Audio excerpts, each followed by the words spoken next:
आदरणीय राष्ट्रपती यांना करतो की त्यांनी प्रकाशन होतं मोदी बाबासाहेब आंबेडकर यांच्या प्रतिमेला पुष्प अर्पण करून अभिवादन करावं.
सृष्टीतील सबंध सद्रूपांच्या प्रती आजच्या पौर्णिमेच्या मंगलतेने विशेष आनंदापार मंगलमंतीसह असंख्य असंख्य मंगलकाम.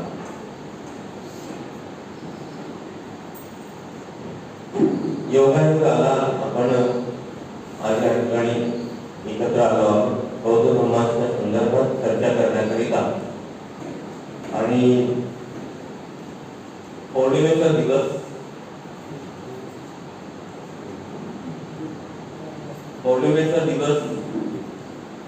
आज योगायोगाने आपल्याला जो आहे तो या संलग्न आलेला आहे. त्या निमित्ताने बौद्ध धर्माप्रती उपासकांचे उत्तरदायित्व यावर आपण चर्चा करत आहोत. या संबंधी आपण थोडं जाणून घेण्याचा प्रयत्न करत आहोत. काही वेळा असं होईल, मला गरजे साहेब म्हणाले की अजून 1-2 वेळा आपण या विषयावर जे आहे ते एकत्रित येऊ, आपण बसून चर्चा करू. एवढ्या लवकर हे संपणार नाही. आणि एकदा आपल्याला या संदर्भात आपली जे प्रश्न त्याची देवाणघेवाण करावी लागेल. काही प्रश्न तुमच्या असतील, बोलत असताना आम्ही प्रश्न निर्माण करतो, त्याची उत्तरे आपण एकमेकांच्याकडून घेण्याचा प्रयत्न करू, जेणेकरून काही गोष्टी मनात राहणार नाहीत. आणि बऱ्याच बाबतीमध्ये जी मिसअंडरस्टँडिंग आपली आपण एकूणची आणि किंवा ग्रस्तांची ती आपल्याला दूर करता येईल. मध्ये एखाद्या वेळेला तुम्हाला असं एखाद्या प्रसंगाला असं वाटलं ही गोष्ट आपल्याला कळाली नाही किंवा ती अयोग्य असेल, ठीक आहे, मध्ये देखील तुम्ही एखाद्या वेळेला विचारू शकता. दुसरी एक महत्त्वाची गोष्ट मी सुरुवातीला कबूल करतो. मागच्या वेळेला आपण बौद्ध धर्माच्या श्रेष्ठत्वासंदर्भात म्हणजे एन्शियंट काळापासून म्हणजे इतिहास काळापासून आज वर्तमान काळामध्ये बौद्ध संस्कृतीचं वैभव आणि त्या संदर्भात थोडक्यात आपण जे आहे ते जाणून घेतलं आहे. काही वेळा असं होईल की तुमच्यावर प्रश्न निर्माण केले जातील, पण तुम्ही त्याबद्दल काही याचा गैरसमज करू शकता. तुमच्या मनाला तुम्ही लागून ठेवू शकता, म्हणजे ट्रूथ आहे. आपण त्याबद्दल ज्या गोष्टी आहेत आपण त्या इथे उजागर करणार आणि आपण ते जाणून घ्यायचं. मी असं का म्हटलं आहे, सुरुवातीलाच एक प्रश्न आहे तुमच्या सर्वांसाठी की आज पौर्णिमेचा दिवस आहे, योगायोगाने पौर्णिमा आली, आपण सर्व उपासका म्हणून घेतात. उपासकांचे दायित्व आपला विषयच आपण त्याबद्दल चर्चा करतो. तुम्ही तुम्हाला विचारेल विशेष रूपाने आज सुरुवातीला की आजच्या पौर्णिमेचं वैशिष्ट्य काय आहे, तुमच्यापैकी किती जणांना ठाऊक आहे? आजची जी पौर्णिमा म्हणजे फक्त एक सांगा की मला ठाऊक आहे, कोणत्याबद्दल मला ठाऊक आहे, अजून कोणाला ठाऊक आहे? वर्षाच्या 12ही पौर्णिमा बौद्ध संस्कृतीमध्ये फार मूल्यवान, अशा काही घटना घडलेल्या आहेत की त्याची कल्पनाही दुसरे कोणी करू शकत नाही किंवा लोकांना काही काल्पनिक वाटतात. पौर्णिमेच्या निमित्तानं बुद्धाच्या जीवन काळाच्या संदर्भात असलेल्या त्या घटना आणि आजची पौर्णिमा देखील तशीच वैशिष्ट्यपूर्ण आहे. माझा प्रश्न तुमच्यावर एक निर्माण होतो, बौद्ध संस्कृतीमध्ये बुद्धाच्या जीवन काळामध्ये या एवढा प्रचंड घटना ज्या गोष्टी आपल्याला जाणल्या धर्माच्या प्रति उत्तरदायित्व हा विषय असल्यामुळे उत्तरदायित्व म्हणजे निव्वळ आपण ढोबळपणे त्याचा विचार करतो, पण ते नाही. समजा एखाद्या वेळेला मागच्या वेळेला श्रावणी पौर्णिमा गेली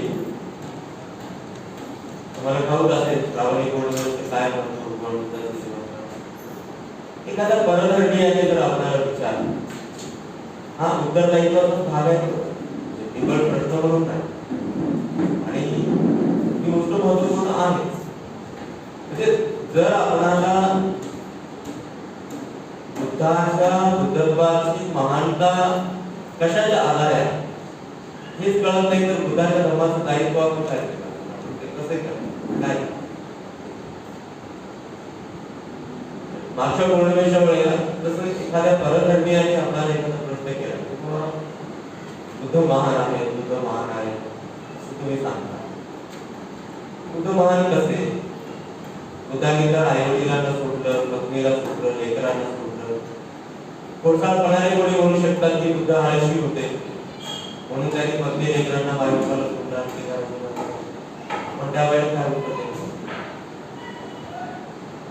आपल्याला त्यावेळेला उत्तर देता या प्रश्नातून तुम्हाला एक लक्षात आणून द्यायचं दायित्वाचाच एक भाग डॉक्टर बाबासाहेब आंबेडकर असं म्हणतात एखाद्या धर्माचे अनुयायी आपण मागच्या वेळेला अनुसरण करणार एखाद्या धर्माचे अनुयायी प्रतिस्पर्ध्यांना उत्तर देण्यात कमी पडले तर त्या धर्माचा राज ऐकलंय एखाद्या धर्माचे अनुयायी एखाद्या विचारधारेचे अनुयायी त्यांच्यावर केलेल्या प्रश्नाचे उत्तर देण्यामध्ये जर ते कमी पडले तर त्यांच्या धर्माचा रास बरोबर माझा एखाद्या परधर्मीयाने आपल्याला असं जर विचारलं की बघ बुद्ध महान आहेत म्हणजे काय आपण असं सांगणार का की बुद्धाने 4 आर्य सत्य सांगितले बुद्ध महान आहे तेवढ्याने केवळ बुद्धाची महानता ते तर बुद्धत्वाचं ज्ञान आहे मग तेही आपल्याला खऱ्या अर्थाने डीप आणि डीप सांगावं लागेल तर आपल्याला स्पष्टीकरण करता येईल पण अशा काही घटना प्रतिस्पर्धी खोडसाळपणाने असे बोलू शकतात विचारू शकतात त्यांना ठाऊकही नाही पण मग आपणाला बौद्ध संस्कृतीचा आधार बुद्धाच्या जीवन काळात घडलेल्या घटनाच्या त्या जाणून घेतल्या मागच्या वर्षा पौर्णिमेला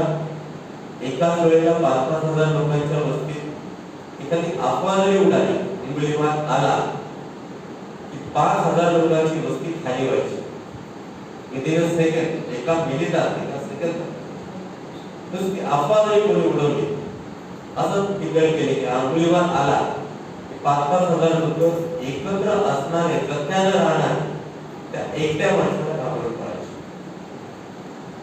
एवढी क्रूरता त्याच्यामध्ये होती असा एक समज त्या लोकांच्या मध्ये होता आता खोडसाळपणाने म्हणा किंवा अज्ञानवशपणा काही लोकांनी अंगुलीमालाला गरुडेखोर म्हणतात नाही गरुड टाकून अंगुलीमाल टाकून नव्हताच अंगुलीमाल गरुडेखोर नव्हताच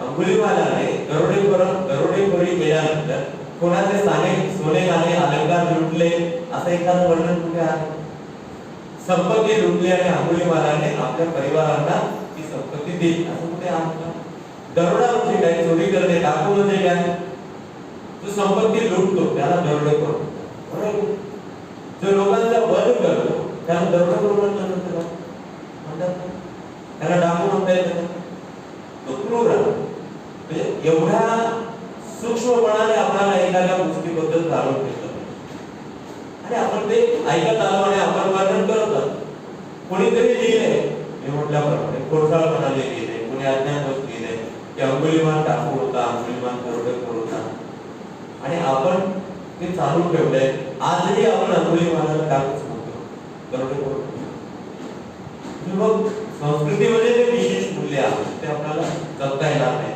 खरं तर आपलं मुख्य दायित्व आहे संस्कृतीचं मूल्य जपण्याचं संस्कृतीचा जो आधार आहे तो आपल्याला जपायला तो आपल्याला जपला पाहिजे आणि कोणत्याही धर्माचे कोणत्याही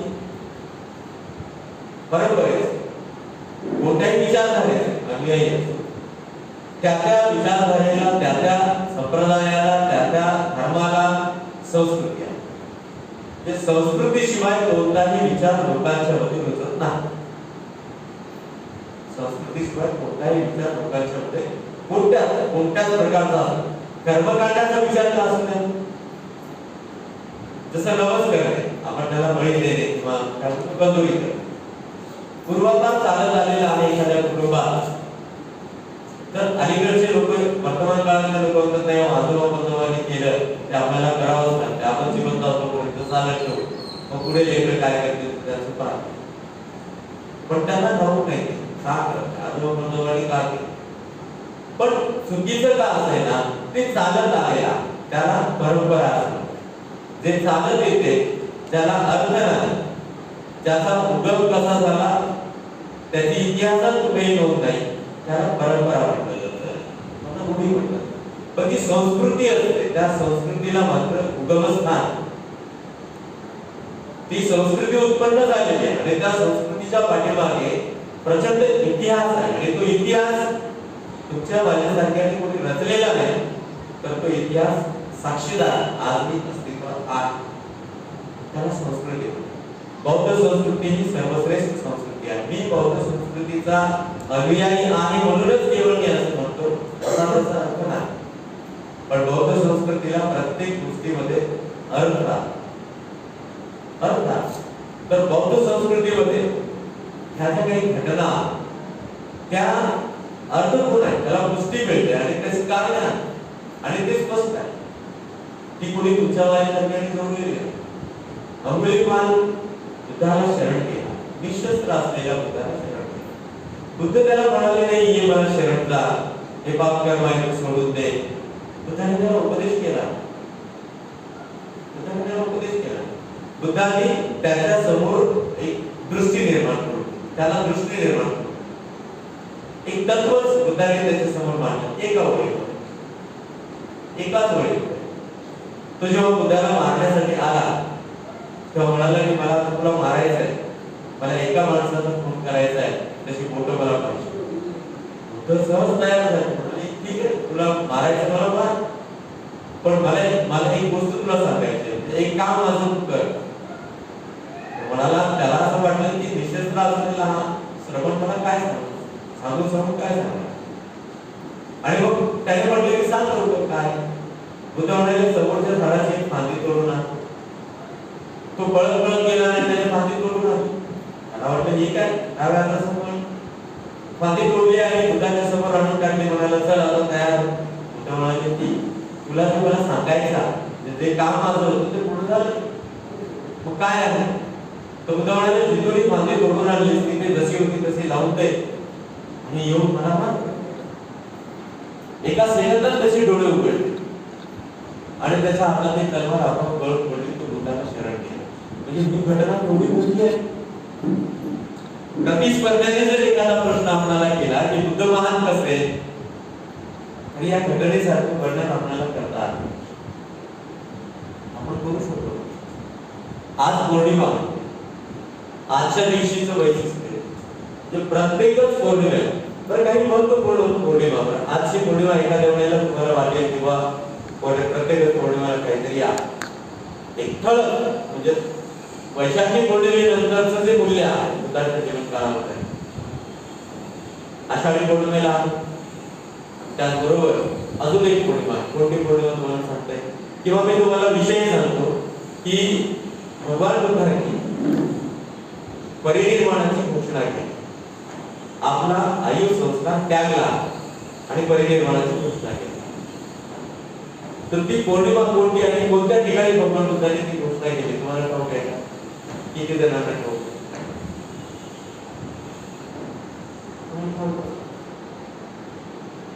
बौद्ध धर्माचे वाहक म्हणून आपण उपासक याचा अर्थ आपण बौद्ध धर्माचे वाहक आहोत. आपल्या डोक्यावर आपल्या खांद्यावर कोणी जबाबदारी आहे. जे बुद्धांच्या संदर्भात आपल्याला जर हे ठाऊक नसेल तर आपण कशाचे वाहक आपण काय करणार. म्हणजे मुळात आपलं दायित्व जाणून घेण्याच्या आधी कोणाचं दायित्व आपण काय करायचं आपल्याला उद्दिष्ट काय म्हणून करण्याचं धर्माचं दायित्व आपण स्वीकारायचं. आपण असं गृहीत करतो काय उद्दिष्ट आहे धर्माचं दायित्व तुम्ही स्वीकारणार. बाबासाहेब म्हणाले म्हणून का बाबासाहेब म्हणाले, बाबासाहेबांनी आम्हाला जबाबदारी दिली, बाबासाहेबांनी आम्हाला जबरदस्ती केली का? उलट 1936 ला 35 ला बाबासाहेबांनी योजनेला घोषणा केली आणि 1936 ला मुंबईमध्ये मुंबई इलाका महार परिषदेमध्ये 4 दिवस चाललेल्या त्या परिषदेमध्ये बाबासाहेब आंबेडकर विस्तीर्ण असं भाषण देतात आणि त्या 4 दिवसाच्या त्या अभ्यासपूर्ण सखोल भाषणाच्या शेवटच्या पॅरेग्राफमध्ये बाबासाहेब आंबेडकर त्यांचं मत सांगतात धर्मांतराच्या. बाबासाहेब आंबेडकर असं म्हणतात की मी धर्मांतर करणार आहे, ही काळ्या दगडावरची रेघ आहे. काय म्हणाले बाबासाहेब? मी धर्मांतर करणार आहे, ही काळ्या दगडावरची रेघ आहे. ज्यांची इच्छा असेल त्याने माझ्यासोबत या. बाबासाहेब म्हणाले ज्यांची इच्छा असेल त्याने माझ्यासोबत या. एक वाक्य त्यापुढे बाबासाहेबांनी म्हटलेलं आहे की उलट कमी लोक आले तर माझे काम होतो. बाबासाहेबांचं ते भाषण वाचा, मुक्ती कोलकाते 4 दिवसाच्या मुंबई इलाका महार परिषदेमध्ये बाबासाहेबांनी दिलं. शेवटच्या पॅरेग्राफ मध्ये बाबासाहेब आंबेडकर एक वाक्य वापरतात, उलट कमी लोक आले तर माझं काम होतो. म्हणजे बाबासाहेब आंबेडकर म्हणाले म्हणून आम्ही दायित्व स्वीकारत आहोत का? आपल्या जगण्याला एक श्रृंगार आलाय, आपल्या जगण्याला एक श्रृंगार प्राप्त झालाय म्हणून आपण ते कर्तव्य आहे, म्हणून आपण ते कर्तव्य. आई वडिलांचा आदर का करावा, आई वडिलांची सेवा आपण का करावी? कारण त्यांनी या सृष्टीमध्ये माणूस म्हणून श्रेष्ठतेचं जीवन जगण्याचा आपल्याला अधिकार संधी त्याप्रमाणे बौद्ध संस्कृती बाबासाहेब आंबेडकरांनी आपल्या पदरात टाकली आणि म्हणून आपल्या जगण्याला सुशोभीकरण झालं. आपल्या जगण्याचं आपल्याला एक सौंदर्य प्राप्त झालं. या अर्थाने आपलं दायित्व आहे की बौद्ध धर्माचा प्रचार आणि प्रसार आपल्याला करायचा. एखाद्या वेळेला प्रचारक म्हणून प्रचारक कोणी असू शकतात, प्रचारक कोणी असू शकतात. प्रचारक म्हणजे एक प्रकारचे शिक्षक आपण म्हणूया त्याला. दुसऱ्या अर्थाने एका बाजूने प्रचार करणारे प्रशिक्षित असले पाहिजे आणि प्रशिक्षण घेणारे लोक या सगळ्या गोष्टींना जाणणारे असले पाहिजे. समजा एखाद्या वेळेला आज तुम्ही एखाद्या कुणाला फोन केला असता किंवा महाविहार परिवाराच्या वतीने असा विषय आहे आणि पौर्णिमेचा दिवस आहे, फार चांगला आहे, ज्यांना माहितच नाही त्यांनी मैत्रीपूर्वक तुम्हाला विचारलं असतं की काय बरं आजच्या पौर्णिमेचं काय कारण, महत्व काय आजच्या पौर्णिमेचं, तुम्ही काय म्हणाले असते? खोडसाळपणाने नाही, आपल्याच एखाद्या धर्मबांधवाने विचारलं असतं, तुमच्या मुखातून निघालं किंवा पौर्णिमा आहे, चांगला दिवस आहे आणि सहज त्याने जर कोणी प्रतिप्रश्न केला असेल पण काय आजच्या पौर्णिमेचं महत्व काय बरं सांगता. जे बौद्ध धर्माचा प्रचार आणि प्रसार करत असताना अगदी शून्यापासून आपल्याला जे आहे अंगीकारलं पाहिजे, अंगीकारावं पाहिजे. तुम्हाला मी सांगतो, तुम्हाला ठाऊक नसेल तसा विश्वास आहे तुमच्यावर, म्हणजे आपल्या निश्चित बौद्धांवर की तुम्हाला ते ठाऊक नसेल की भगवान बुद्धांनी परिनिर्वाणाची घोषणा केव्हा केली. कोणत्या ठिकाणी केली होती? वैशाली. म्हणजे माहित असू दे तुम्ही सांगत नाही मला रावण लावायला होतं, ठीक आहे, सुरुवातीला दुसऱ्या वेळेला सांगितलं असं बरं झालं तरी हरकत नाही. महान पौर्णिमा बुद्धाच्या जीवन काळात किती प्रचंड अर्थपूर्ण आहे. म्हणजे त्या दिवशी भगवान बुद्धाने आपला आयु संस्कार त्यागला वैशाली नगरीमध्ये. आजच्या दिवशी भगवान बुद्धाला एका हत्तीने आणि एका वानराने काही फळं दिली. वानराने मधमाशाची पोळी भगवान बुद्धाला आणून दिली आणि हत्तीने केळीसारखे काही पदार्थ जे आहेत ते भगवान बुद्धांना, ते फ्रुट्स आहेत ते भगवान बुद्धांना आणून दिले. ही घटना घडली कशी? वर्षावर्षाच्या काळात भगवान बुद्ध मोठ्या भिक्खू संघासोबत वर्षावर केले. भिक्खूंच्या मध्ये 2 भाग झाले, एका सिद्धांताला, एका तत्वाला, एका मार्गाला. काही भिक्खू म्हणाले की नाही हे खरं आहे, काही भिक्खू म्हणाले नाही हे खरं आहे, काही भिक्खू म्हणाले असं केलं पाहिजे, काही म्हणाले असं केलं. भगवंतांच्या कानावर ही गोष्ट आली. कानावर आल्यानंतर भगवान बुद्धांनी त्या भिक्षूंना त्याबद्दल समज दिली. भिक्षूंना जर एखादा प्रश्न तुमच्यामध्ये उपस्थित झाला तर तुम्ही मला विचारा, तुम्ही तुमच्या मनाने त्यामध्ये तथ्य जोडू नका. आणि भगवंतांनी त्या गोष्टीचं स्पष्टीकरण दिलं. पण तरीही त्यांच्यामध्ये असलेला भेद मतभेद हा काही कमी झाला नाही. त्यांच्यामध्ये विवाद उत्पन्न झाले आणि संघर्ष होण्याची वेळ आली. एके दिवशी भगवान उपदेश करण्याकरिता संतागारामध्ये भिक्खूंना उपदेश करण्याकरिता गेले. भिक्खू आधी जाऊन बसलेले होते. भगवान बुद्ध गेले आणि सभागृहाच्या प्रवेशद्वारावर भगवान बुद्ध आहेत. त्यावेळेला भिक्खूंच्या मध्ये प्रचंड गोंधळ होतो. हल्लीच्या काळामध्ये विधानसभा लोकसभा किंवा या सभागृहांच्या मध्ये गोंधळ होतो. अगदी त्याप्रमाणे भिक्खूंच्या मध्ये गोंधळ सुरू होता. दरवाजावर भगवान बुद्धांनी पाहिलं. त्या सभागृहामध्ये प्रवेश न करता भगवान बुद्ध तिथून निघून गेले. केवळ आनंद भिक्खूला भगवंतांनी सांगितलं की मी अरण्यात एकांतात जात आहे. भगवान बुद्ध निघून गेले. भगवान बुद्ध एकटेच अरण्यामध्ये जाऊन राहू लागले. अनेक दिवस झाले. भगवान बुद्ध भिक्षानं मागण्याकरिता सुद्धा जात नव्हते. भेटभाग करण्यासुद्धा साठी जात नव्हते. भिक्षूंच्या या कृतीबद्दल व्यवहाराबद्दल भगवान बुद्ध चिंतन करीत होते. भगवान बुद्ध एकांत धारण करून त्या अरण्यामध्ये राहत. बऱ्याच दिवसांपासून या प्राण्यांनी भगवंतांना पाहिलेले होते.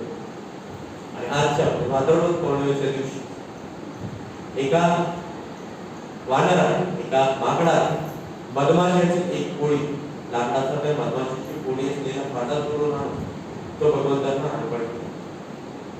ते पाहून एका हत्तीने आजूबाजूला असलेली वृक्षाची असणारी जी फळे आहेत ती भगवान बुद्धांना दान केली. ही घटना आपल्याला काय शिकवणार? या घटनेतून आपण किती शिकू शकतो? दोन्ही बाजू. एका बाजूने भगवान बुद्धांच्या सांगितलेल्या तत्वाबद्दल विवाद करणाऱ्यांच्या संदर्भात आणि दुसऱ्या बाजूने अबोध असणारे प्राणी तथागतांच्या चेहऱ्याला पाहून, अबोध असणारे प्राणी तथागतांच्या चेहऱ्याला पाहून तथागतांना दान देतात. केवढ्या महान घटना आहे. ह्या घटना आजच्या दिवशी घडलेल्या आहेत आणि त्यामुळे आजची पौर्णिमा बौद्ध धर्मामध्ये त्यांच्या जीवन काळामध्ये फार महत्वपूर्ण मानली जाते. बौद्ध राष्ट्रांच्या मध्ये आजच्या पौर्णिमेला मधु पौर्णिमा असं म्हटलं जातं. बौद्ध राष्ट्रांच्या मध्ये आणि विशेषतः आजच्या दिवशी जे भिक्खू संघ असतात त्यांना मिळेल त्याच्या प्रमाणामध्ये मन आणून देतात. मन औषध म्हणून सुद्धा वापरलं जातं. आणि पौर्णिमेचं वैशिष्ट्य आहे. जसं आपण आपल्याकडे आपल्याला हे ठाऊक नाही म्हणून खीर आपल्याला ठाऊक आहे सूर्याला दिल्यावर, त्यामुळे प्रत्येक पौर्णिमेला कार्यक्रमामध्ये खीर आपण करत असतो की नाही. तसं बौद्ध राष्ट्रांच्या मध्ये आजच्या दिवशी भिक्खूंना किंवा येणाऱ्या जाणाऱ्या उपासकांना सुद्धा मन दान देतात. ताजा मन काढून तो दान देतात. मागच्या वेळेला मी धम्मकाया फाउंडेशनचं उदाहरण तुम्हाला सांगितलं होतं. आज मी दिवसभर ते पाहत होतो. 35 लाख लोक त्या विहारात 35 लाख लोक एकत्र येऊन अष्टशील उपोषण करत. 35 लाख लोकांनी एकत्र येऊन त्या विहारामध्ये अष्टशील उपोषण केलं. त्या देशाचा जो प्रेसिडेंट आहे, प्राईम मिनिस्टर आहे, ते लोक सुद्धा पूर्ण दिवसभर काल रात्रीपासून उद्या सकाळपर्यंत त्यांनी आजच्या पौर्णिमेला अष्टशील उपोषण केलं. इथे जवळजवळ 60 ते 65 हजार भिक्खू होते. त्या भिक्खूंच्या करिता त्यांनी ते मध आणि चिवर वस्त्र वगैरे जे काही दान असेल अशा प्रकारे पौर्णिमेचा दिवस त्यांनी तो व्यतीत केला. पौर्णिमेच्या दिवसाला दान, शील, भावना हे 3 मुख्य आधार उपोषण कर्माचे असावे आणि ते धारण करून आपण ती चर्या जी आहे ती परिपूर्ण करण्याचा प्रयत्न करत बुद्ध धर्माला बुद्धाच्या श्रेष्ठत्वाला आधार ठरलेला जो धर्म त्या धर्माला आपल्या जीवितार्थामध्ये रुजवण्याचा अधिकारी प्रयत्न केला. आणि जर इतरांना तो प्रदान करण्याचा किंवा इतरांच्या मध्ये तसे प्रोत्साहन निर्माण करण्याचे किंवा प्रेरणा निर्माण करण्याचा प्रयत्न केला तर हे एक प्रकारे आपलं दायित्व असतं. मागच्या वेळेला मी म्हणालो की आज 2600 वर्षाचा कालावधी जवळपास होता. एवढ्या दीर्घ कालावधीपर्यंत बुद्धाची संस्कृती वेगवेगळ्या कारणांनी, वेगवेगळ्या लोकांच्या योगदानाने, वेगवेगळ्या स्वरूपातील योगदानाने आजपर्यंत एवढ्या दीर्घ कालावधीपर्यंत अस्तित्वात आहे. 2600 वर्षाचा कालावधी फार मोठा कालावधी. त्याला एकच कारण नाही बौद्ध संस्कृती आजपर्यंत अस्तित्वात का, त्याला कारण एकच आहे का? अनेक कारण आहेत. त्यापैकी एक मुख्य कारण असं आहे, अनेक लोकांना वाटतं अशोक सम्राटांनी 84 स्तूप निर्माण केले ते कारण असू शकतं. हा ते कारण, परंतु ते दुय्यम. त्याचं मुख्य कारण असं आहे, मुख्य आधार असा आहे, एवढ्या दीर्घ काळापर्यंत बौद्ध संस्कृती आज आपल्याला अस्तित्वात आहे, आपल्याला ती प्राप्त झाली.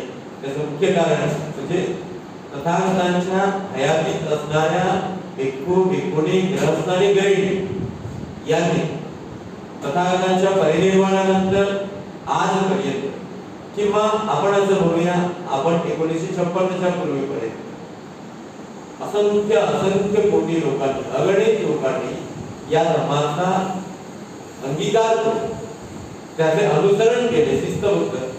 त्यामुळे ही संस्कृती आज आपल्यासाठी दर्शनात आहे. ते थायलंडचं उदाहरण सांगत होतो की आज घडलेली ती घटना भूतपूर्व भविष्याची अशी प्रचंड घटना थायलंडमध्ये त्या कुंभमेळा फाउंडेशनच्या बियाणामध्ये आहे, येणाऱ्या पिढ्यांना आज तंत्रज्ञान, त्या काळामध्ये तंत्रज्ञान नव्हतं, परंतु तंत्रज्ञान आहे आणि ते केवळ दाखवण्याकरिता नाही, तर येणाऱ्या पिढीला तो आदर्श राहावा यासाठी त्याची पूरक अशी उदाहरणे आज आधुनिक काळामध्ये सुद्धा घडताना आपल्याला दिसतात. याचाच अर्थ असा की बौद्ध संस्कृती अस्तित्वात असण्याचा मुख्य आधार म्हणजे आतापर्यंत असंख्य कोटी अगणित लोकांनी या धर्माचे केलेले आज. मग आता सर्वात पहिलं आपलं कर्तव्य दायित्व स्वीकारत असताना बौद्ध धर्माच्या प्रचाराचं आणि प्रसाराचं काम करण्याकरिता बौद्ध धर्माप्रती आपली निष्ठा असावी, बौद्ध धर्माच्या प्रती आपलं दायित्व असावे, यासाठी सर्वात प्रथम आपलं कर्तव्य असावं आणि ते म्हणजे बौद्ध धर्माचं आचरण. बौद्ध धर्माचं आचरण हे आचरण करत असताना आपण ते जाणून आचरण करावं. कोणत्याही गोष्टी जाणल्याशिवाय आपण त्या केल्या तर त्याचं जे आउटपुट आहे निश्चितच त्याचे परिणाम एवढे म्हणजे चांगले असू शकतात, तात्पुरते चांगले वाटू शकतात, परंतु ते दीर्घकाळ राहू शकणार नाही, किंवा ते खऱ्या अर्थाने ते खरे परिणाम न जाणता जर एखादी गोष्ट आपण करतो, कोणतीही गोष्ट असो, जर आपण जाणली नाही आणि न जाणता जर आपण एखादं काम केलं तर मग मात्र ते फार काळ टिकत नाही, किंवा त्याचं आउटपुट फार लोकांना लाभदायक ठरत नाही. ही एक गोष्ट आपल्याला आधी लक्षात ठेवली पाहिजे. आणि हे एक आपलं कर्तव्य आहे, हे एक आपलं कर्तव्य, दायित्व एक प्रकारे कर्तव्य होतं. तर कर्तव्याच्या पुढे गेल्यानंतर ते दायित्व करेल, पण कर्तव्यापासूनच आपल्याला ती सुरुवात करावी लागेल, आपल्याला ती सुरुवात केली. तर बौद्ध संस्कृतीला अभ्यासपूर्वक आपल्याला आधी जाणलं पाहिजे, बौद्ध संस्कृतीला अभ्यासपूर्वक आपण जाणलं. आता बौद्ध संस्कृतीमध्ये आपल्याला प्रतिगामी विचार दिसत नाही.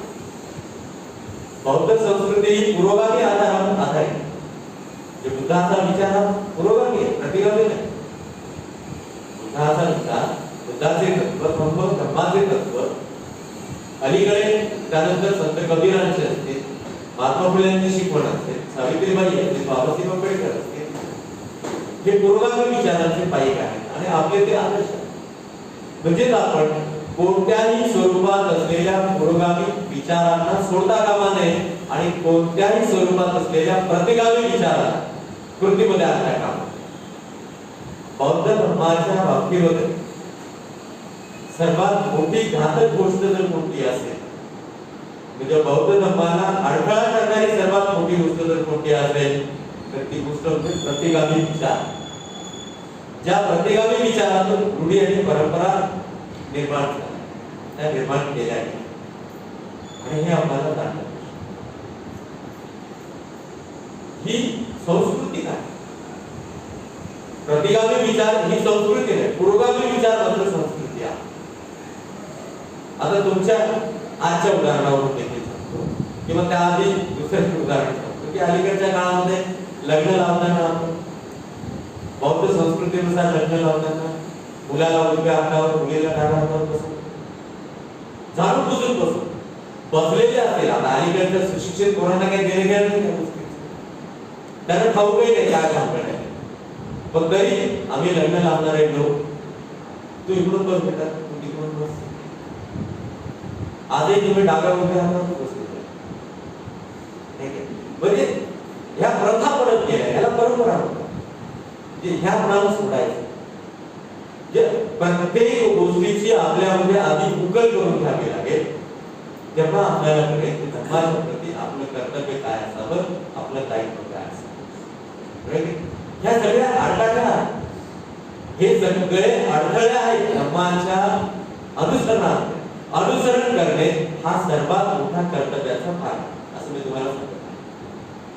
अनुसरण हा आपल्या सर्वात मोठ्या कर्तव्याचा सर्वात मोठा भाग आहे आणि त्याचे अनुसरण. आणि मग जर अनुसरण बौद्ध संस्कृतीचं आपल्याला योग्य रीतीने करावायचं असेल तर प्रतिगामी विचार एक अनुरेणू समान सुद्धा आपल्या कोणत्याही कृतीमध्ये असता कामा नये. कोणत्याही कृतीमध्ये असता कामा नये. अगदी छोट्या छोट्या गोष्टी वाटताना छोट्या वाटतात, वाटताना छोट्या वाटतात.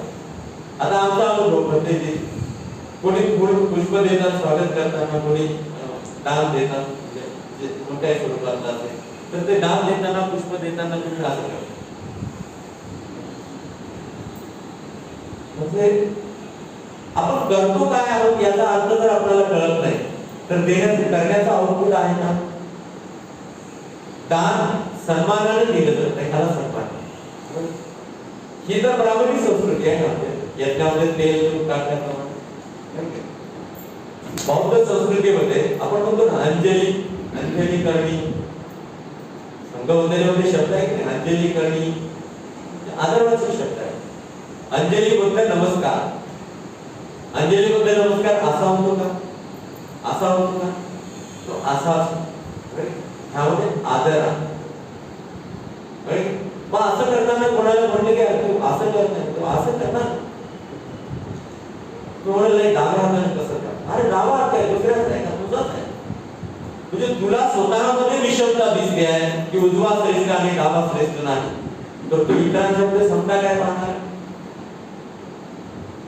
केवढा सूक्ष्म विचार करणार की बुद्धाच्या तत्वामध्ये जे काही आपल्याला पाहावयास मिळतं, जे आपल्याला शोधायचं आहे ते इतकं सूक्ष्म शोधायचं. वरवरच्या बुद्धीने आपल्याला शोधता येणार, वरवरच्या बुद्धीने जर आपण ते शोधण्याचा विचार केला तर आपण काहीच कर्तव्य करू शकत नाही. डायरेक्ट तू सोडूनच नाही, काहीच करू शकत नाही. आपण जे काही करू ते निरर्थक असतं, त्याचा आउटपुट काय असू शकत. सोपी गोष्ट आहे की नाही. बोलता बोलता आलेली ही गोष्ट आहे की एखाद्याला म्हटलं की तू असं डावा हात दे, तो म्हणेल डावा हात चांगला नसतो.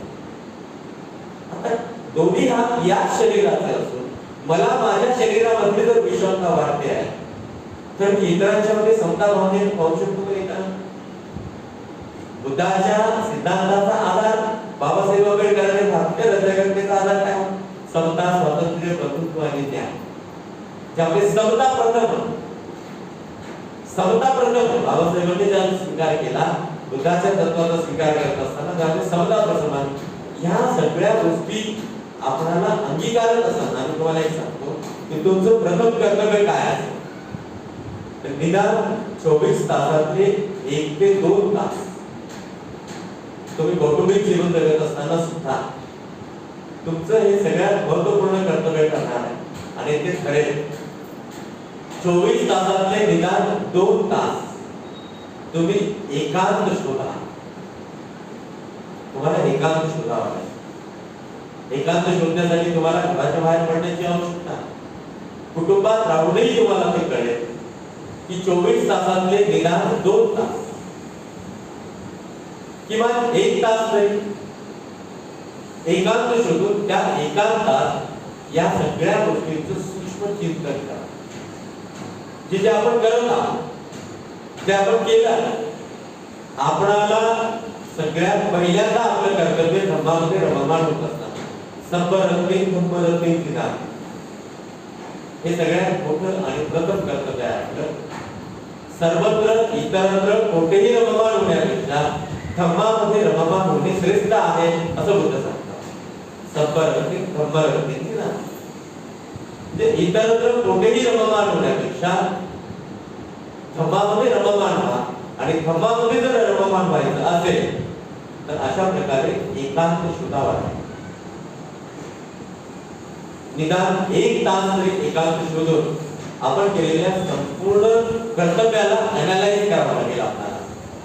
आजच्या दिवसापासून आपण सुरुवात केली, म्हणजे सोपी गोष्ट आहे. आजच आपण सुरुवात केली. सकाळी विचारातून उठल्याबरोबर जे भगवंतांनी उपदेश करत असताना ही गोष्ट सांगितलेली आहे ती थोडीशी सोपी करून तुम्हाला सांगतोय की बिछाण्यावरून उठल्याबरोबर एक 10 मिनिटापर्यंत बिछाण्यावरच आपण बसून राहायचं. एकाग्रतेने बसून राहिलो आणि त्यावेळेला दिवसभराचं शेड्यूल आपण ठरवलं.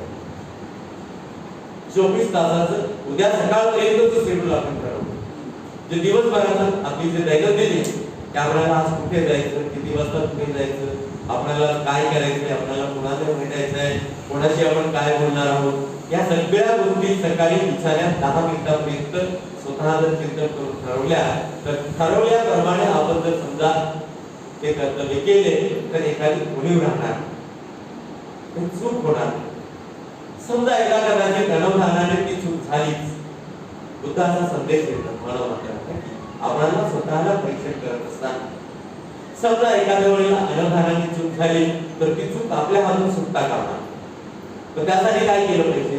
बिछाण्यावर पडल्यानंतर झोपण्याच्या आधी, म्हणजे बिछाण्यावर पडण्याच्या आधी झोपण्याच्या आधी एक 10 मिनिटं बिछाण्यावर शांत बसून एकांतात चिंतन करा की आज दिवसभरात आपण काय काय केलं, कोणाला भेटलो, कोणाशी काय बोललो, कोणासोबत काय व्यवहार केला, आपण कुठे गेलो.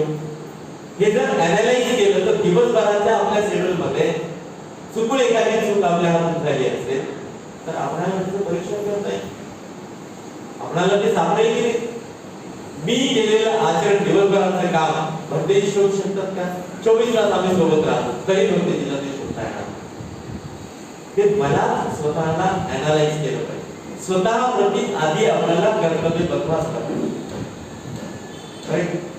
म्हणजे दायित्व म्हणजे कर्तव्य असं मी त्याला म्हणत आहे की दायित्व स्वीकारत असताना आपले कर्तव्य आधी आपल्याला लागले पाहिजे. धम्मामध्ये रममाण होत असताना भगवंतांच्या उपदेशानुसार धम्मामध्ये रममाण होत असताना आधी आपल्याला आपले परीक्षण केले पाहिजे. आणि अगदी सोपा आणि साधा सरळ मार्ग आहे. आपणालाच ते करायचं, आपणालाच ते करायचं. तुम्ही माझं, मी तुमचं परीक्षण आपण एकमेकांचं करू शकतो. आपल्याला स्वतःला ते करायचंय. आणि मग हे जेव्हा होईल तेव्हा आपोआप आपल्या आचरणामध्ये विशुद्धी परिशुद्धी निर्माण, आपली वैचारिकता एका लेवलला असेल, एका उच्च प्रतीची असेल, परिशुद्ध असेल. आपले जे व्यवहार असतील ते व्यवहार देखील विशुद्ध असतील, परिशुद्ध असतील. या 3 बाबी जेव्हा आपल्या शरीरामध्ये आपल्याला धारण करता येते तेव्हा आपण धर्माचे अनुयायी, तेव्हा मग आपण उपासक आहोत, तेव्हा आपण उपासिका आहोत. म्हणजे उपासक आणि उपासिका जेव्हा स्वतःवरती कर्तव्य केल्यानंतर आनंदित होतात, समाधानी होतात,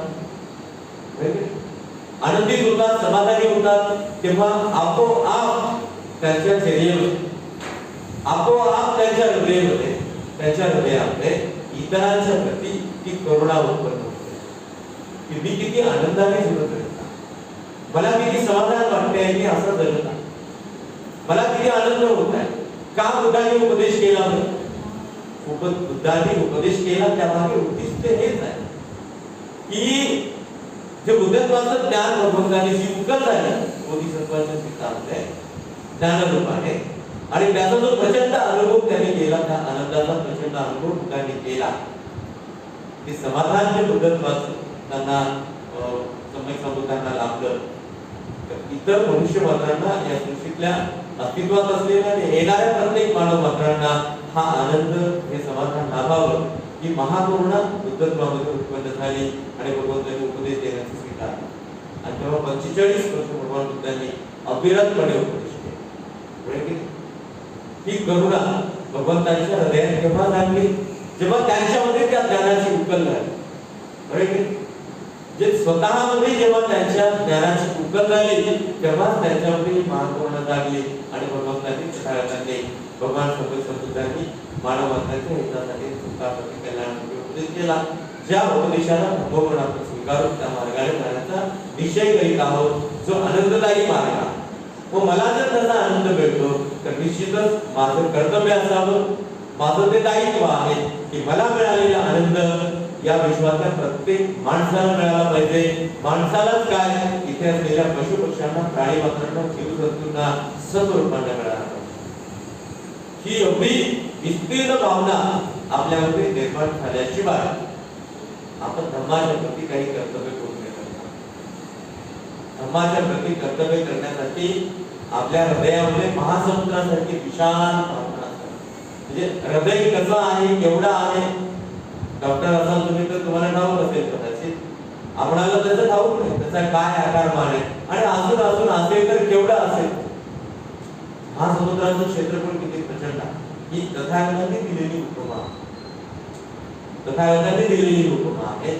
आपल्या हृदयामध्ये अनेक प्राणी मात्रांच्या, मानव मात्रांच्या, सत्वरूपांच्या प्रती, मनुष्य मात्रांच्या प्रती महासमुद्राप्रमाणे विस्तीर्ण अशी भावना असते. ती भावना आपल्याला कर्तव्य करण्याकरिता प्रेरित करते, आणि त्या भावनेने प्रेरित होऊन जर आपण कर्तव्य लक्षात आलो तर मात्र आपल्याला दायित्व आप कळू लागेल. आपल्याला हे सुचवण्याची गरज नाही की तुम्ही असं केलं पाहिजे, की तुम्ही तसं केलं पाहिजे. ते आपोआप कळेल. जसं मी सांगत होतो, माझे ते मित्र भिक्षू, मी दिवसभर आम्ही फोनवर बोलत होतो. त्यांना विचारलं किंवा 35 लाख लोकांच्या उपस्थिताच्या भोजनाची, राहण्याची व्यवस्था काय. त्या बिहारामध्ये मी पाहिलं 2900 टॉयलेट आहे. टॉयलेट तिथे कमीच नाही. बरं, निवास तिथे आहे.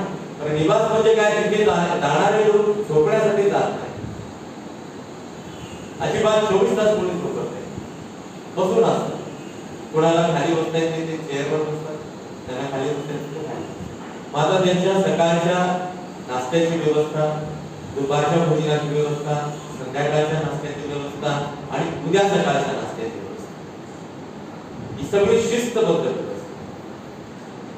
अगदी म्हणजे आपणाला बौद्ध धर्माचा अंगीकार करत असताना हे मला सांगायचं होतं, उदाहरण सांगतो की बौद्ध धर्माचे अनुसरण करत करत जी योग्य कर्तव्य आहे, त्या कर्तव्याचा अर्थ जाणून घेतला आणि जर आपण कर्तव्य केली तर आपली कर्तव्य शिस्तबद्ध असते. शिस्त बौद्ध धर्मामध्ये फार महत्वपूर्ण आहे.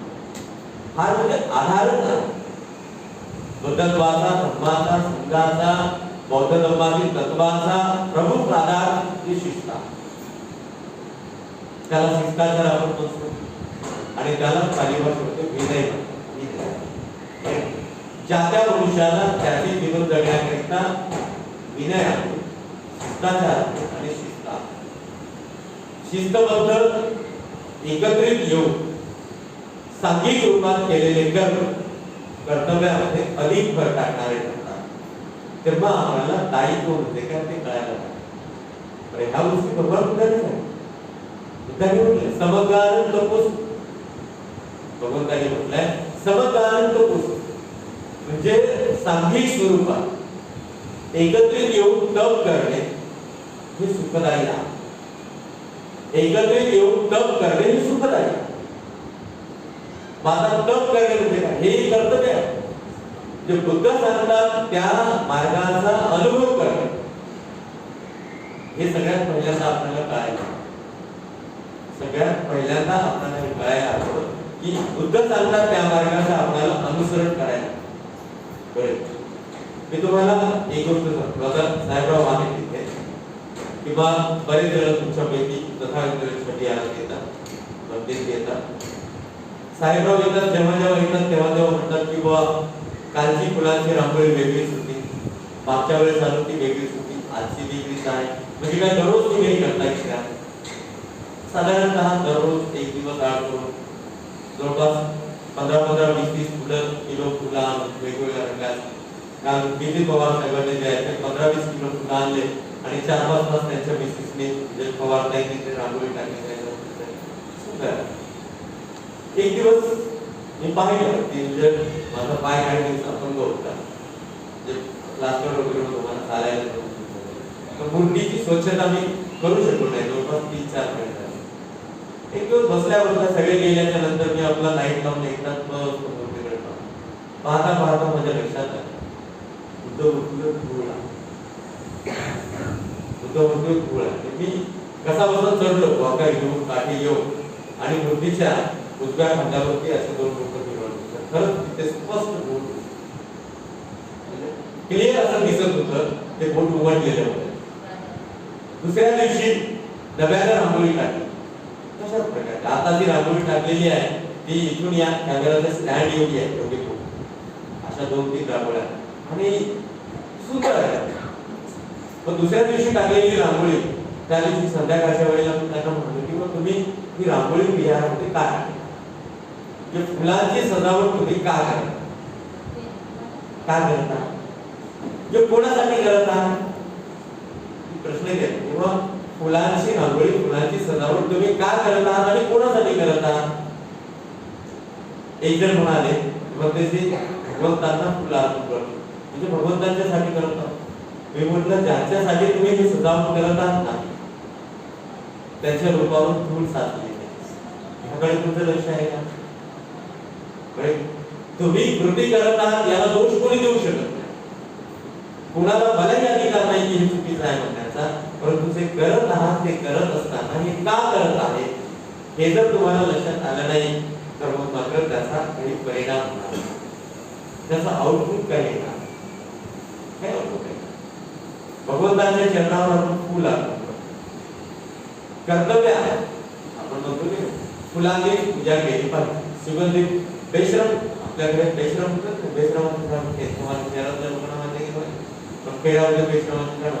बेशरमाच्या झाडाचं फुलं दिसायला सुंदर असतं, पण ती फुलं आपण बुद्धाच्या चरणावर टाकतात.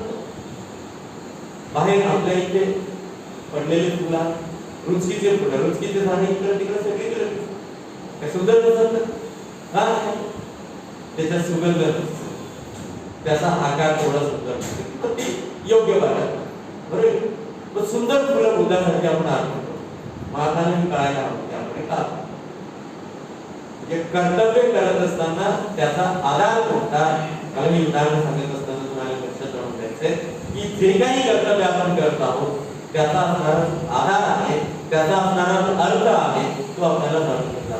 त्याशिवाय जर आपण अर्थ न जाणता जर आपण एखादे कर्तव्य करतो एखादी कृती करतो तर त्याचे आउटपुट नाही, त्याचे परिणाम काही क्षण असं निघतात. काही क्षणापर्यंत जसं मी म्हणालो की तथागत विहारातल्या फुलांच्या रांगोळ्या खूप सुंदर आहेत. पाहताना डोळ्याला हाडामासाच्या डोळ्याला त्याचं सुख मिळेल. काही क्षणापर्यंत लागतो, पण त्याच्या पाठीमागे त्याचे जे अर्थ आहे ते मात्र कळणार.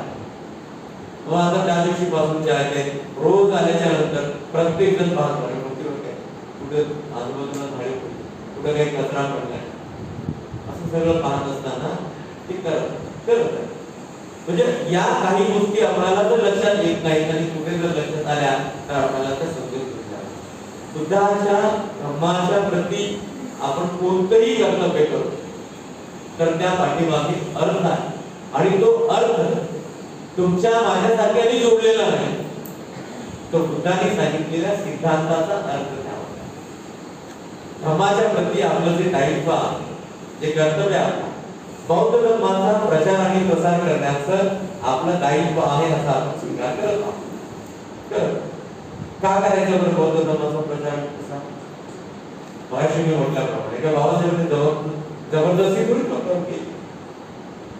बाबासाहेबांनी विनंती केली. आपण विहारात काय करतो? वंदनेची वेळ झाली, संयमनगरचा माता रमाई बुद्ध विहाराच्या आसपासच्या परिसरातील बौद्ध उपासक उपासिकांना विनंती करण्यात येत आहे, वंदनेची वेळ झाली, आपण उपस्थित व्हावं. आम्ही बौद्ध म्हणून घेणाऱ्यांनीच हे कार्य त्याच्यामुळे फक्त तुमच्यासाठी नाही, म्हणजे आपल्या सगळ्या विहारामध्ये इथे बसलो म्हणून या विहारात. पण या कृतीतून आपल्याला निष्पन्न काय करायचं? कोणत्याही गोष्टी उदाहरणार्थ आहे ती गोष्ट इथं महत्वपूर्ण नाही, पण बाबासाहेब आंबेडकरांनी आपल्याला विनंती केली नाही, आपल्याला जबरदस्ती केली.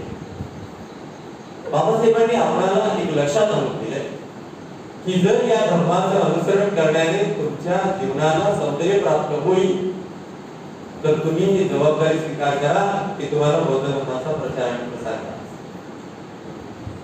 ही जबाबदारी आहे, हे कर्तव्य आहे, हे दायित्व आहे. पण मग माझ्या जीवनाला बौद्ध संस्कृतीचं अनुसरण करण्याने काय सौंदर्य प्राप्त झालं, कोणते तत्व मी अंगीकारले, आपल्याला नियमित विहारात आपण जातो, आपण गेलो पाहिजे. नियमित अशा प्रकारच्या परिचर्या अशा संगोष्ठी आपण आयोजित केल्या पाहिजे. मी म्हणत होतो सर की 24 तासातले 2 तास 1 तास वेळ आपण स्वतःसाठी देतो, त्याप्रमाणे निदान 1 तासाचा वेळ मी महाविहार परिवाराने गेल्या अनेक वर्षांपासून पाहत आहे. बरेच जण तुम्ही त्यात आपल्या जीवनाची वेळ यामध्ये तयार देत असतात, निष्ठापूर्वक देत असतात. कोणत्याही गोष्टीमध्ये तुम्हाला त्याचा मोठेपणा नको आहे, तुमचे फोटो नाही, कोणाचे नाव नाही, कोणाला देणे कर्तव्य आहे. तुमचं हे दायित्व आहे, तुम्ही दायित्व म्हणून याचा स्वीकार केला. आता याला अधिक आपल्याला विकसित करायचं, म्हणजे याचा अर्थ जाणून आपल्याला ते विकसित करायचं, आपल्याला ते केलं पाहिजे. त्या अर्थाला जाणून आपण त्याला ते विकसित केलं पाहिजे. ह्या गोष्टी आपल्याला खरंच प्रेरणादायक ठरल्या पाहिजे आणि त्या ठरतील. नियमित आपण या अशा प्रकारच्या आयोजनामध्ये बुद्धविहारात जाण्यामध्ये जर कर्तव्य दर्शक असलो तर निदान 24 तासाची 1 तासाची वेळ धम्म कार्यासाठी आपल्याला दिली पाहिजे. आपण दीक्षित बौद्धांनी तर दिलीच पाहिजे. आपण ते दिलीच पाहिजे. आपली ती कर्तव्य निष्ठा समजली पाहिजे. कर्तव्य निष्ठा पाहिजे, नुसतं कर्तव्य नाही, त्या कर्तव्याप्रती आपली निष्ठा आणि ती असलीच पाहिजे. तर खऱ्या अर्थाने आपल्या जीवनाला बौद्ध धर्माचं अनुसरण करण्याने सौंदर्य प्राप्त झालं असा खरा अनुभव आपल्याला दाखवण्याचा अनुभव वेगळा आणि खरा अनुभव त्यापेक्षा वेगळा. हे आपल्याला आम्ही जाणून घेतो, आपल्याला समजून घ्यायचं आहे. बौद्ध संस्कृतीचा अर्थ हा फार मोठा. पहिल्यांदा तर बाबासाहेब आंबेडकरांनी दिलेल्या बौद्ध धर्माच्या दीक्षेनुसार आपणाला 22 प्रतिज्ञा त्या देखील अंगीकारल्या आणि ते मोठं दायित्व आहे. म्हणजे आता त्या 22 प्रतिज्ञांच्या प्रेरणेतून जर कर्तव्य करून आपल्यासारख्या पुढारी असलेल्या किंवा पुढे होणाऱ्या लोकांनी जर विचार केला तर निष्ठापूर्वक आधी आपल्याला त्यातून बाहेर पडलं. प्रतिज्ञा म्हणजे कर्तव्य, कर्तव्य म्हणजे दायित्व. कर्तव्य जेव्हा खरे करतात, कर्तव्य जेव्हा पूर्णपणे विकसित होतात, तेव्हा त्याला दायित्व होतं. प्रतिज्ञा, कर्तव्य, दायित्व बाबासाहेब आंबेडकरांनी आपल्याला ते निर्देश केले होते. 22 प्रतिज्ञा. सगळ्यात पहिल्यांदा तुम्हाला आपापल्या कुटुंबामध्ये या गोष्टी रुजवल्या पाहिजे. हे तुमचं दायित्व आहे बरं, कुटुंबाच्या प्रती दायित्व आहे. कुटुंबाच्या प्रती दायित्व जर कळलं नसेल तर धर्माच्या प्रती दायित्व काय? कौटुंबिक विकासासाठी कुटुंबाच्या प्रती असलेलं दायित्व हे तर सगळ्यात पहिल्यांदा तुम्हाला कौटुंबिक जीवन जगत असताना तुम्हाला ते कळायला हवं. विशेषतः व्यक्तिगत जीवन जगत असताना तुम्हाला ते कदाचित कळत असेल, पण बाबासाहेब आंबेडकरांची देण असलेले हे जीवन जगत असताना जर आपलं दायित्व काय असेल आणि कुटुंबाच्या प्रती हे जर आपल्याला जाणून घ्यायचं असेल तर माझ्या मते बाबासाहेबांनी सांगितलेल्या 22 प्रतिज्ञा सगळ्यात पहिल्यांदा तुम्हाला प्रत्येकाला आपापल्या कुटुंबामध्ये रुजवलं पाहिजे आणि मग आपण बाहेर पडतो. म्हणजे ब्रेकर साफ केल्याशिवाय जर एखादा रोड खूप सुंदर बनवलाय, परंतु जागोजागी एका किलोमीटरवर ब्रेकर लावले, त्याचा परिणाम असा होईल की रे तुम्हाला त्या रोडने गतीने जाता येईल का? जाता येतं नाही जाता येत. जे गतिरोधक आहे रोड खूप सुंदर आहे, रोड अतिशय सुंदर आहे, पण ठिकठिकाणी ब्रेकर आहेत आणि ब्रेकर असल्या कारणाने आपण वाहन अगदी स्पीड चालवू शकत नाही किंवा एका विशिष्ट गतीने आपण जाऊ शकत नाही. तसं बौद्ध धर्माचं आचरण करण्याच्या मार्गामध्ये बुद्धविहारे निर्माण झाली, शिक्षण मिळालं, संपत्ती आली, भिक्षू बनले, सगळ्या गोष्टी झाल्या, म्हणजे ज्याला रोड आपण म्हणतो. पण मग ते ब्रेकर आहेत ते मात्र अजूनपर्यंत काय ते ब्रेकर गतिरोधक जोपर्यंत आपण दूर करू शकत नाही तोपर्यंत कौटुंबिक दायित्व तुम्हाला तुमचं जे आहे ते पूर्ण करता येणार. कौटुंबिक दायित्व आधी स्वीकार करा. म्हणजे हे दायित्व कशाच्या प्रती तर आपल्या कुटुंबामध्ये बौद्ध धर्म बौद्ध संस्कृती रुजवण्याच्या बौद्ध धर्म आणि बौद्ध संस्कृती आपल्या कुटुंबामध्ये रुजविण्याच्या आपलं सर्वात मोठं आणि सर्वात पहिलं दायित्व असावं आणि ते दायित्व खऱ्या अर्थाने अर्थपूर्ण करायचं. त्याशिवाय आता हे जे ब्रेकर आहे, हे ब्रेकर कसे निर्माण होतात? रूढी आणि परंपरेच्या कारणाने ब्रेकर बौद्ध धर्मामध्ये जे आहे ते निर्माण झाले. एकत्रित रूढी परंपरेच्या कारणाने ते निर्माण झाले. आता रूढी परंपरा आम्ही कुठपर्यंत सांभाळल्या आणि किती सांभाळल्या? मी एक उदाहरण सांगतो. एक व्यक्ती प्राध्यापक म्हणजे विद्यापीठामध्ये प्राध्यापक अगदी असोसिएट प्रोफेसर म्हणून ते रिटायर होतात. त्यांच्या पत्नी MA MP ला MA ला त्यांच्या मुलीचं लग्न वेळ शोधत असताना मागे घडलेली एक घटना वेळ शोधत असताना मी त्यांना म्हणालो की बाबा त्यांनी जी तारीख ठरवली ती त्या तारखेला अवेलेबल होती. मुलीची जिद्द होती की नाही पत्नीची तुम्हीच लग्न लावायचं. मी खूप लहानपणापासून माझ्या डोक्यात आली आई वडील म्हणायचे म्हटलं मग मी त्या तारखेला नाही. त्याच्यानंतर कोणता दिवस म्हणून मी त्यांना म्हणालो किंवा एक अमुक दिवस आहे, ही तारीख आहे जी मला अवेलेबल आहे. योगायोगाने त्या दिवशी होता सॅटर्डे शनिवार. आणि म्हणलं मग आता अलीकडच्या काळामध्ये जवळजवळ 80% ऑफिसेसना 5 दिवसाचा आठवडा आहे. शनिवार रविवार सुट्ट्या आहेत. 80% कार्यालय शनिवार रविवार आहे. म्हणजे आता रविवारच असला पाहिजे असं काही आता आग्रह धरण्याची गरज नाही. म्हणजे शनिवारचा दिवस आहे तो जवळपास सुट्टीचाच दिवस आहे आणि तुम्ही त्या तारखेला त्या दिवशी ठेवा. नाही शनिवारी चांगले नसते. बौद्ध पद्धतीने विवाह करत असताना ही गोष्ट जर तुमच्या डोक्यामध्ये आली असेल तर तुम्हाला तुमच्या कर्तव्याला जाता येईल का? तुमची कर्तव्य काय येणाऱ्या पिढीला तुम्ही ते सांगत आहात, म्हणजे तरुणांना सांगत आहात की लोक शनिवार शनीचा दिवस. अरे आज तर शनीचा दिवस आहे, म्हणजे आज शनीचा दिवस आहे. या शनीच्या दिवशी भगवान बुद्धाला एका माकडानं मध दिला होता. ही शनी ही कुठून आली?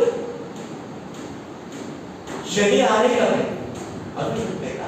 जर शनी असती तर भगवान बुद्धाला कदाचित तो मधूचा रस अपचन झाला असता. शनी म्हणजे सुशिक्षित लोक आहेत त्यांचे तर बाबासाहेब आंबेडकरांच्या अनुयायांनी या गोष्टीला म्हणजे याचा अर्थ की सगळ्यात पहिल्यांदा बौद्ध धर्माप्रती आपलं दायित्व आपण जाणून घेत असताना किंवा त्या दायित्वाचा स्वीकार करत असताना कुटुंबामध्ये बौद्ध धर्माला अधिक रुजवण्याचा आपण प्रयत्न केला. ते दुसरं कर्तव्य आहे, ते प्रथम कर्तव्य आहे, ते प्रथम दायित्व पार करणे. त्याच्यानंतर आपण पार करतो. असं घडतंय, असं होत आहे समाजामध्ये. बऱ्याचदा असं घडत आहे की लोक असं म्हणतात की ते लग्न लावतात. काय लग्न लावतात? त्याच्या घरात ते देवी देवता आहे ना. नवरात्रीमध्ये त्यांच्या पोळीमुळे चट्टा घालत आरमानी पाय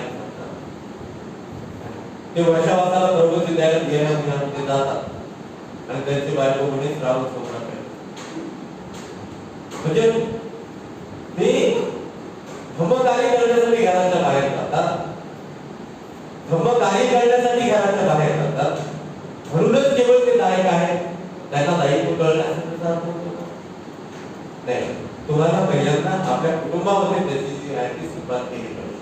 म्हणजे पहिलं दायित्व जर काही असेल धर्माप्रती तुमचं ग्रहस्थ आणि गृहिणींचं तर धर्म तुमच्या कुटुंबामध्ये पहिल्यांदा परिशुद्ध स्वरूपामध्ये निष्ठापूर्वक मी आवर्जून या दोन शब्दांवर जोर देऊन म्हणत आहे.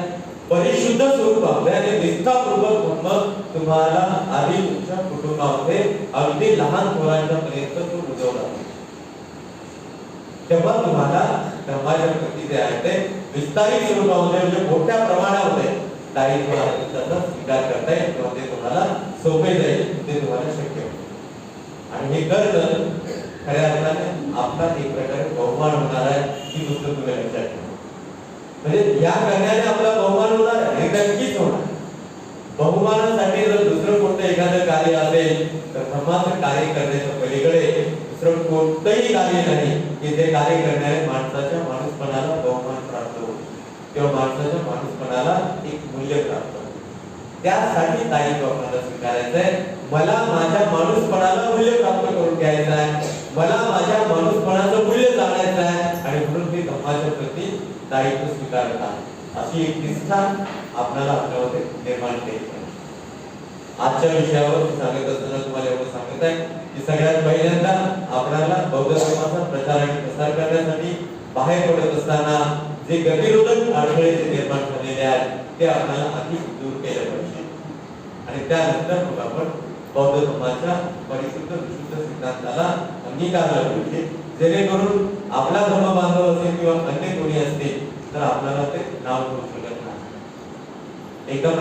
एका प्रतिस्पर्धेत म्हणजे परक्या धर्माच्या लोकांनी एक प्रश्न केला होता. बिहारवरून जाहीर प्रवचन करत असताना मी सांगत होतो की रक्षाबंधन हा बौद्ध संस्कृतीचा सण आहे. रक्षाबंधन तुम्ही करू नका, रक्षाबंधन तुम्ही करू नये. रक्षाबंधन हा सण निर्माण केला अंगुलीमाल बुद्धाला शरण केला ती घटना श्रावणी पौर्णिमेला घडली आणि त्या घटनेला पडद्याआड झाकण्यासाठी हेतू पुरस्कार त्या काळातल्या वैदिक धर्माच्या अनुयायांनी ब्राह्मणवादी धर्माच्या लोकांनी ह्या घटना निर्माण केल्या. काय त्याचा अर्थ असेल तो असं आपल्याला काही देणे नाही, आपण जाणून घेतलं तर आपल्याला कळते. पण बौद्ध संस्कृतीशी त्याचा काहीही संबंध नाही. आणि मी काही उदाहरणं देऊन द्यायला इतर लोक ऐकतात, ध्यान धरू नये. लोक मला सांगतात की आम्ही घरातील टीव्ही बंद करतो तुमचा ऐकताना. महाराज आम्ही रात्री 12 वाजता पौर्णिमा नगरच्या लोक ब्राह्मणाचे 2-3 येऊन बसतात. अहो तुम्ही एवढ्या रात्री का आहे? नाही दुपारी आलं तर तुमचे लोक म्हणतील अरे बाबा कशाला सांगितली आहे, आमचे लोक पाहतील की म्हणतील हे कशाला सांगितली आहे, तुमच्या सोबत आली ऐकणार नाही. मला म्हणाले एक दिवस म्हणजे महाराज तुम्ही सांगत होते पटलं तर खरे पण तुम्ही कोणासाठी सांगितलं, तुम्ही कोणासाठी ही गोष्ट नादेची नाही पलीकडची. ते म्हणाले तुम्ही कोणासाठी सांगितलं. मग ह्या गोष्टीमध्ये सर्वांसाठी सामूहिक अर्थ होतात पण विशेष रूपाने धर्मांतरित लोकांसाठी. ते म्हणाले तुमच्याकडून एकदा की सर्वांच्यासाठी कोणत्याही जाती धर्माचा त्याच्यासाठी तो समान अर्थ आहे असं मी त्याला लक्षात आणून दिलं. आणि मी त्याला म्हणालो की त्यातूनही वैशिष्ट्यपूर्ण म्हणजे त्यातूनही विशेष रूपाने धर्मांतरित होतात. महाराज वाईट वाटून घेऊ नये, तुम्हाला तो वाईट वाटणार नाही, तुम्ही खूप लांब गेलेला आहात सांगा काय. म्हटलं तुम्ही सांगायचं खरं, तुम्ही सांगत आहात तेच नाही, लोक ते करत नाही, राजा मानता नाही, पण घरामध्ये गोडधोड करून खात. तो गोडधोड करून खाताना अंगुलीमाल बुद्धाला शरण गेला या घटनेच्या आधारे गोडधोड करून खाल्ला असेल तर ठीक आहे. घरी बैल नसताना पोळ्याच्या दिवशी पुरणपोळा करून खा, पंचमीच्या दिवशी 5 नारळ भिंतीवर काढ. काही आपण डायव्हर्ट झालो म्हणजे हे बेटर आहे. मग त्याला आता बौद्धिक पातळीवर आधार दिला. त्याला बौद्धिक पातळी म्हणण्यापेक्षा मी त्याला बुद्धिविलासी लोक म्हणजे मी त्या अशा प्रकारे विचार मांडणाऱ्या लोकांना मी त्याचं स्पष्टीकरण करू म्हणजे बुद्धिविलास आहे. बौद्ध धर्माशी बुद्ध धर्माशी बौद्ध आचरण करणाऱ्या उपासक उपासिकांशी या सगळ्या गोष्टी निगडीत आहेत. पण त्याला वेगळ्या स्वरूपात डायव्हर्ट केलं जात आहे. पण त्याला डायव्हर्ट केलं जात नाही. आपण नागवंशी आहोत, नागवंशी असले म्हणजे सर्व असलेल्या नागाच्या प्रतिकृतीची पूजा करणे हा त्याचा अर्थ होतो. ही गोष्ट त्याची संलग्न होऊ शकतात.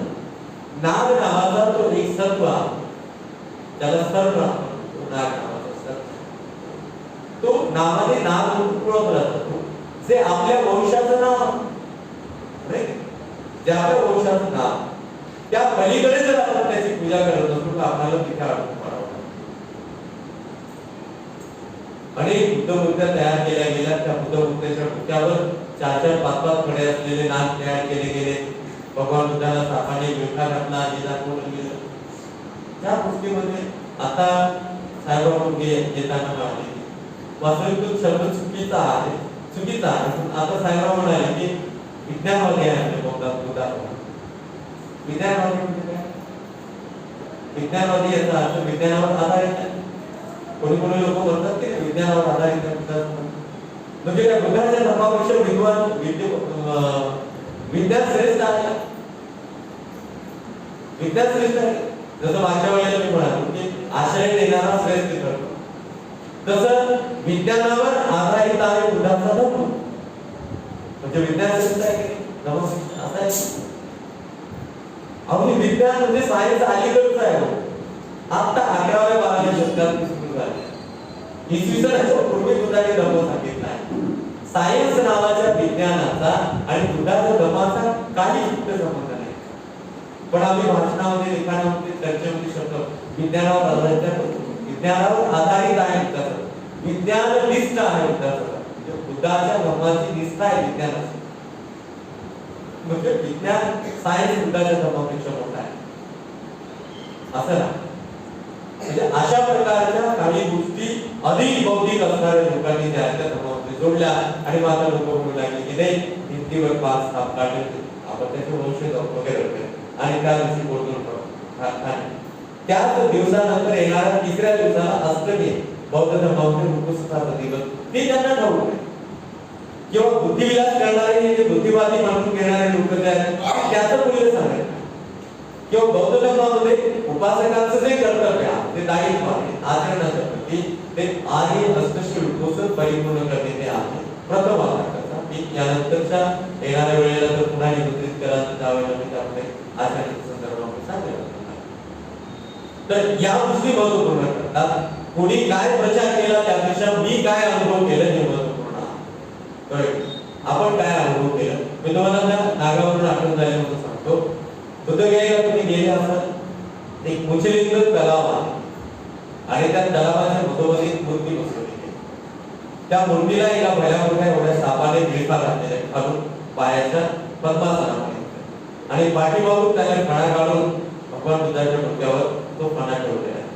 ब्राह्मणवादी लोकांनी शंकराचार्यांनी त्याचा इतिहास असा सांगितला आहे की पाऊस पडत होता आणि हा मुचलिंग नावाचा सर्पनाग आला आणि भगवान बुद्धाचं त्याने रक्षण केलं. भगवान बुद्धाचं त्याने रक्षण केलं. साप येऊ शकतो विषारी असलेला साप. एक उदाहरण आपल्याला पाहावयास मिळतं जयगोपाल गाथेमध्ये आणि ती सत्य घटना आहे. प्रचंड विषारी महाभयंकर असलेला विषारी साप सुद्धा भगवान बुद्धाच्या जवळ येतो आणि तथागतांच्या चरणावर लीन आनंदित होतो. तथागतांच्या चरणावर आपलं लीन होते. तो विषाचा डंक तथागतांना मारत तर हा प्रभाव आहे. परंतु ब्राह्मणवादी लोकांनी त्या घटनेला वास्तविक घटनेला कसं डायव्हर्ट केलं. वास्तविक ती घटना अशी आहे की वैशाखी पौर्णिमेला बुद्धत्व प्राप्त झाल्यानंतर 6व्या आठवड्यात जे मे महिन्यात साधारणतः वैशाखी पौर्णिमा येते बरोबर. त्यानंतर 6 आठवड्याने जर आपण पाहिलं तर आजच्याही वातावरणामध्ये वादळ वाऱ्याचे दिवस आपल्याला पाहायला मिळतात. अवकाळी पावसाचे दिवस जे वादळ वारे असतात अवकाळी पाऊस असते. अशा वेळेला 6वा आठवडा म्हणजे बुद्धत्व प्राप्तीच्या वेळेला पहिला आठवडा संपला, दुसरा, तिसरा, चौथा, 5वा आणि 6वा आठवडा बुद्ध त्या ठिकाणी व्यतीत करीत होते आणि प्रचंड वेगवान असे वादळ आणि प्रचंड जोराचा पाऊस गारपीट होत होती. पण भगवान बुद्ध आपल्या आसनावरून एक अणुरेणू समान सुद्धा एक तीव्र सुद्धा सरगत नव्हते, हालत नव्हते, त्यांच्या हालचाल भगवान बुद्ध तटस्थ बसलेले होते. प्रचंड वादळ आहे चौबाजूने होते, माणसाला माणूस दिसणार नाही अशा प्रकारचं गारपीट होत आहे. बुद्ध मात्र आपल्या जागेवरून एक तीव्र सुद्धा सरकत नाही किंवा शरीराची एक अणुरेणू समान सुद्धा हालचाल होत नाही. एक सामान्य माणूस ती घटना पाहिल्याच्या नंतर त्याला भीती वाटते की अरे हा एवढा तेजस्वी पुरुष, हा तपस्वी पुरुष, शरीर यांची तथागतांची बुद्धत्व प्राप्तीनंतर त्यांच्यामध्ये असलेलं ते तेज आणि हे सगळं पाहून भगवान बुद्धाला त्या आसनावर उठवण्याची हिंमत कोणाची होणार आहे. तर त्या सामान्य माणसाला वाटलं की या तेजस्वी पुरुषाचा या घटनेत मृत्यू झाला तर आपल्या या देशावर आपल्या प्रांतावर प्रकोप येईल आणि म्हणून तो घाबरला हिंमत झाली नाही. तो राजाकडे गेला. राजाला जाऊन त्याने सांगितले की महाराज एक अतिशय तेजस्वी असलेला तपस्वी पुरुष अमुक अमुक ठिकाणी बसून आणि सुसाट बेमान वारे आणि प्रचंड पाऊस आहे, परंतु तो तेजस्वी पुरुष जिवंत असून त्यातून फुटत नाही, हालत नाही. जर त्या तेजस्वी तपस्वी पुरुषाचा मृत्यू झाला तर मात्र या देशामध्ये आपल्याला प्रकोप पाहायला मिळेल किंवा येथे प्रकोप निर्माण. महाराज काहीतरी करा. तो राजा आला आणि त्याने पाहिलं डोळ्याने, राजाची पण हिंमत झाली नाही भगवंतांच्या जवळ जाऊन त्यांना उठवण्याची. तेव्हा राजाने भगवंतांना त्या ठिकाणी सुरक्षा दिली, ते संरक्षण केले, काहीतरी कुंडी वगैरे त्याने तिथे निर्माण केली. आता या घटनेमध्ये महत्वपूर्ण असं आहे की तो राजा नागवंशी आणि त्याचं नाव कुचलिता. त्या राजाचं नाव कुचलिता आहे आणि तो नागवंशी आहे. त्याने भगवान बुद्धाला त्या वादळ वाऱ्यापासून वाचवण्यासाठी बुद्धाला सुरक्षित केलं, ते रक्षा घेतली, कुठे निर्माण केली, काहीतरी व्यवस्था केली, भगवान बुद्धाला सुरक्षा मिळाली. पण ब्राह्मणवादी संस्कृतीच्या लोकांनी त्या घटनेला काय नाव दिलं? कुचलिता नावाचा सर्पनाग आला आणि त्याने भगवान बुद्धाला आपल्या फण्याने, फणा म्हणतो की आपण, त्याने भगवान बुद्धाला सुरक्षा दिली. तर अशा प्रकारचे काही विचार बौद्ध संस्कृतीमध्ये ते रुजवले गेले, नंतर घुसवले गेले. तर अलीकडचे आपले जे अधिक बौद्धिक असणारे लोक आहेत त्याला थोडासा अजून प्रचार करण्याच्या प्रयत्नात आहे, त्याला वाढवतात. वास्तविक या सगळ्या गोष्टी नगण्य आहेत.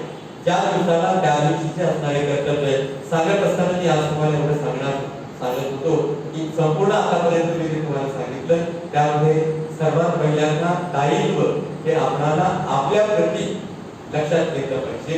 दायित्वाच्या आधी कर्तव्य आहे, तर आपल्या स्वतःप्रती आपल्याला आपलं कर्तव्य लक्षात घेतलं पाहिजे. ते काय आहे? सार उपाय मी तुम्हाला सांगतो पुन्हा एकदा.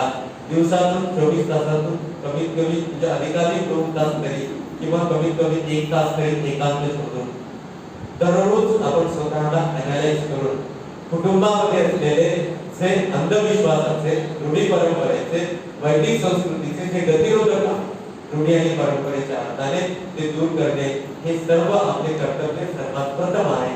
त्यानंतरच बुद्धाच्या सिद्धांताचे खरे आणि वास्तविक दर्शन आपल्याला करू शकेल. तर आपण त्या मार्गाचं अनुसरण केल्यानंतर होणाऱ्या आनंदातून प्रेरित होऊन इतरांना हा आनंद मिळावा यासाठी बाहेर पडून इतरांना देखील आपण प्रेरित करण्याचा प्रयत्न करू. हे एक प्रकारे आपलं दायित्वाचे धर्माच्या प्रती, धर्माचा प्रचार आणि प्रसार करण्याच्या प्रती. यावेळेला आज फार कमी वेळेमध्ये संक्षिप्त स्वरूपामध्ये आपल्या समोर हे मांडण्याची संधी मिळाली. महाविहार परिवाराच्या वतीने माता रमाई बुद्ध विहार सहयोगनगर शीलदत्तजी आणि आपण विहाराचे संपूर्ण कार्यकर्ते, महाविहार परिवाराचे कार्यकर्ते, आपल्या सर्वांच्या सहयोगाने, आपल्या सर्वांच्या महिला मंडळाच्या, आपल्या सर्वांच्या योगदानाने उपस्थित राहून आपण शांततापूर्वक स्वीकार करण्याचा प्रयत्न केला. आपले हे सर्व कर्तव्य प्रशंसित पात्र आहे. निश्चितच आपल्याकरिता एक सुख समाधान आणि शांतता प्रदान करण्याकरिता फलदायी ठरवत अशा प्रकारची मंगल भावना कीर्तनानुभावे तुम्हा सर्व उपस्थितांच्या प्रती, विश्वातील तमाम मानव मात्रांच्या प्रती, सृष्टीतील सर्व सद्रूपांच्या प्रती सर्वांचे मंगल हो, सर्वांचे कल्याण हो, सर्वांचे जय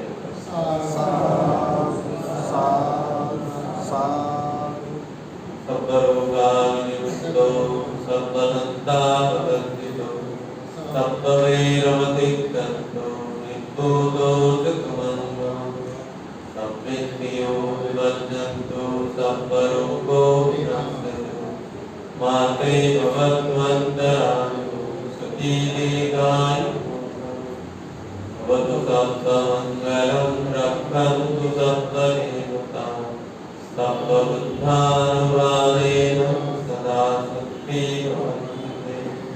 भवतु सर्वमङ्गलं रक्षन्तु सर्वदेवताः सर्वधर्मानुभावेन सदा भवन्तु ते भवतु सर्वमङ्गलं रक्षन्तु सर्वदेवताः सर्वसङ्घानुभावेन सदा भवन्तु ते.